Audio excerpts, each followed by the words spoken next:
Hello നമസ്കാരം. നമുക്ക് live update നോക്കാം. ഇന്ന് രാവിലെ തന്നെ ബിഗ് ബോസ് വീടിനകത്ത് വലിയൊരു വഴക്ക് നടന്നേ. അനീഷും മറ്റു കുടുംബാംഗങ്ങളും തമ്മിലായിരുന്നു വഴക്ക്. കാരണം എന്തെന്ന് വെച്ചാൽ നമ്മുടെ ബിഗ് ബോസ് പൂക്കളം ഇടാനായിട്ട് കുറേ പൂക്കളൊക്കെ കൊടുക്കാറുണ്ടല്ലോ.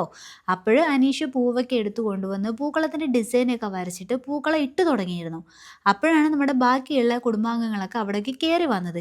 പൂക്കൾ എറുത്തുകൊണ്ട് നമ്മുടെ അനീഷിനെ സഹായിക്കാൻ വേണ്ടിയിട്ട് അവരെല്ലാവരും അവിടെ ഇരുന്നു. ഇതിനിടയിൽ അപ്പാനി അനീഷിന് ചെരുപ്പ് ഇട്ടുകൊണ്ട് നിൽക്കുന്നത് ശ്രദ്ധിച്ചു. അപ്പാനി, അക്ബർ, ആര്യൻ ഇവരൊക്കെ ചെരുപ്പ് ഊരി നിൽക്കാനായിട്ട് അനീഷിൻ്റെ അടുത്ത് പറയുന്നുണ്ട്. അനീഷിനത് മനസ്സിലായി. അനീഷ് പിന്നീട് ചെരുപ്പ് ഊരിയിട്ട് തന്നെയാണ് അവിടെ നിന്നത്. പക്ഷേ അനീഷിനത് ഉൾക്കൊള്ളാൻ വേണ്ടി കഴിഞ്ഞിട്ടില്ല കേട്ടോ.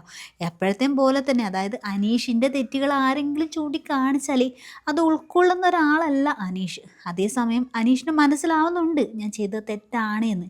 അതായത് ഓണപ്പൂക്കളം ഇടുക എന്നൊക്കെ പറയുന്നത് നല്ല റെസ്പെക്റ്റോട് കൂടി ചെയ്യേണ്ട ഒരു കാര്യമാണ്. ഇത് അങ്ങോട്ടും ഇങ്ങോട്ടൊക്കെ പറഞ്ഞിട്ട് എല്ലാവരും കൂടി അവിടെ വലിയൊരു വിഷയം ആകുന്നുണ്ട്. ആ സമയം അനീഷ് പറയുന്നുണ്ട്, നിങ്ങളൊന്നും ഇത്രയും നേരമായിട്ട് പൂക്കളിടാൻ വന്നില്ലല്ലോ. ഞാൻ വന്നിട്ട് ഇവിടെ പൂക്കളൊക്കെ ഇടുന്ന സമയത്ത് നിങ്ങൾ പിന്നെ എന്തിനാ എന്നിങ്ങനെ കുറ്റപ്പെടുത്തുന്നത് എന്നൊക്കെ അനീഷ് ചോദിക്കുന്നുണ്ട്. ഇത്രയും ദിവസം അവിടെ പൂക്കളം ഇട്ടിരുന്നു. ഇന്ന് അനീഷ് ഇല്ലെങ്കിലും സത്യത്തിൽ അവിടെ പൂക്കളം ഇടലൊക്കെ നടക്കുമായിരുന്നു. അതുകൊണ്ട് തന്നെ അനീഷ് ഒരു തട്ടുമുട്ടി ന്യായമൊക്കെ പറയുന്ന പോലെയാണ് തോന്നിയത്. തെറ്റാണെന്ന് മനസ്സിലായി കഴിഞ്ഞാൽ അത് മിണ്ടാതെ ഇരുന്നിട്ട് അതങ്ങ് സമ്മതിച്ചു കൊടുക്കണം. അല്ലാതെ അതിൻ്റെ പേരിൽ പിന്നെ ചൊറിഞ്ഞുകൊണ്ട് കയറുകയെന്ന് വെച്ചാൽ അത് വളരെ